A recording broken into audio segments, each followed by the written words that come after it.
Anak kecil ini mengambil kain dan menutup kepalanya. Berubah menjadi sangat lucu. Kasihannya dia terkurung di atas gunung salju. Tidak hanya tinggal di dalam sarang, tapi juga harus membantu orang dewasa membuat makan. Sunny mengambil air di atas es. Pria ini datang untuk membantunya, dan dengan satu pukulan langsung menghancurkan es. Dan dari dalam air menangkap seekor ikan.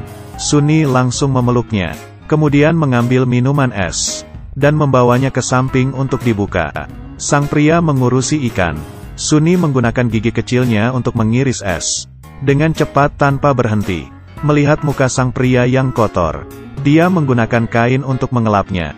Hampir saja membuat si pria nangis terharu.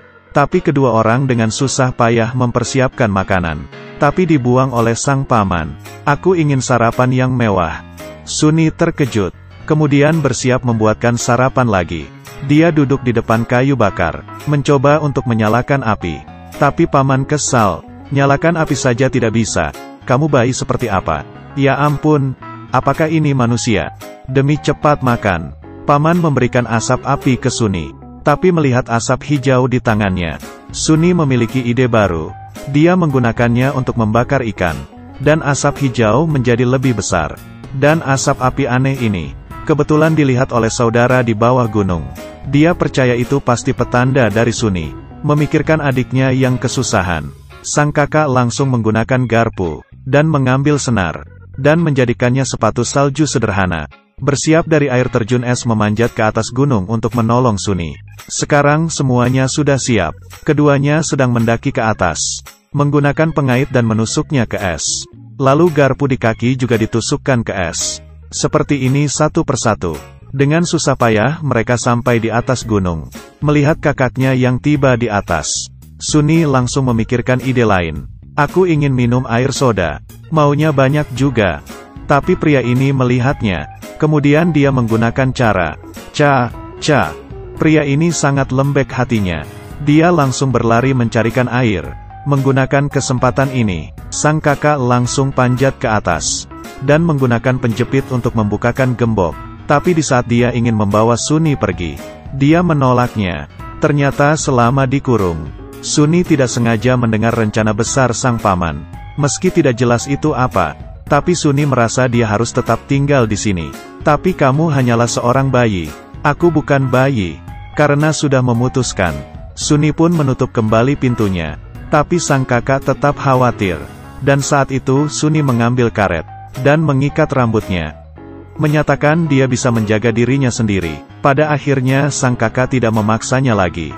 Setelah mengunci kembali pintunya, dia memberikan alat penjepit itu kepada Sunny. Keduanya pun pergi. Tapi melihat pria ini yang sudah membawakan air soda, sang paman marah. Kamu ingin mengkhianatiku? Dia pun menyuruhnya untuk melempar sarang ke bawah gunung. Tapi karena khawatir dengan Sunny, saudaranya berdua kembali lagi ke atas gunung. Mendengarkan hal adiknya sudah tidak ada, mereka semua terkejut.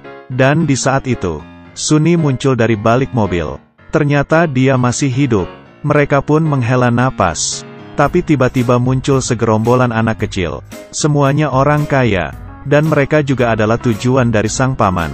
Di saat mereka hampir sampai di jebakan, tiba-tiba terdengar suara 3 burung gagak yang sedang terbang. Mereka menangkap kayu yang ada di tanah. Lalu semuanya terperangkap. Mereka semuanya ditangkap. Dan di saat itu kedua kakak adik datang. Ada masalah apa? Sunny melihat ke depan. Dan dengan kaki kecilnya, sang paman kaget, menunggunya mundur. Mereka bertiga turun dari salju, dengan menggunakan seluncuran. Dan dalam hutan karena kecepatan. Saat itu adiknya berusaha untuk berhenti. Tapi gagal, remnya malah patah. Pada akhirnya mereka berhenti di atas es. Meski es tidak patah, ketiganya ternyata diangkat oleh kapal selam. Mereka masuk ke dalam kapal, dan bertemu dengan 2 petugas. Setelah mendapat pertolongan dari mereka, untuk sementara mereka aman. Tapi hari ini saat mengemudi, kepala kapal melihat ada gurita besar yang mendekat. Semuanya langsung menutup pintu dan bersiap ke depan jendela. Dan menyadari ada sesuatu yang aneh sedang melekat ke kapal mereka. Kemudian ada orang-orang yang perlahan turun. Itu ternyata si paman. Benar-benar dunia yang sempit. Dia memaksa anak-anak untuk keluar. Ketiganya berjalan masuk ke dalam goa yang terlantar, dan menemukan miselium mematikan. Tidak mudah kembali lagi ke kapal selam. Sang adik membalikkan kepala. Sunni sudah ketularan oleh HIV. Kedua kakaknya kaget. Sang paman takut penyebaran HIV. Dia pun membawa ketiga orang ke kamar. Saat itu Sunni semakin parah. Kedua kakaknya terus meminta tolong. Tapi sang paman tetap mengunci pintu. Kemudian sang pria datang untuk memberinya pelajaran. Dia baru saja ingin menyerang Sunni. Tapi melihat dia sudah tertular HIV. Ini sangat berbahaya. Melihat kedua kakaknya yang panik. Lalu melihatnya lagi. Dia pun tidak tega. Ia pun memutuskan untuk membantu mereka bertiga kabur. Dia membantu kedua kakak untuk menarik perhatian sang paman. Kemudian menggunakan lampu yang terus redap-redup. Mereka pun berhasil membuat kekacauan. Kemudian menggunakan kesempatan itu memasuki gerombolan. Dan turun ke bawah kembali ke kapal selam mereka. Melewati data-data yang mereka cari. Keduanya menemukan monster adalah obatnya. Mereka menggunakan kain untuk menutup mulut dan hidung. Perlahan-lahan membukakan helm adiknya. Kemudian memakan 1 sendok monster. Muka Sunni yang berwarna hijau kembali menjadi normal. Mereka berhasil menghilangkan HIV. Ketiganya berpelukan erat. Sedangkan paman jahat masih membayangkan hal indah yang dia rencanakan. Tidak tahu apa yang terjadi dengan anak-anak. Dia masih bisa bertingkah seperti ini. Mungkin kejahatan di dunia. Pasti tetap ada tersisa kebaikan. Orang baik dan jahat itu tidak pasti. Setiap pengalaman adalah berkembang. Aku adalah Afeng. Terima kasih dah.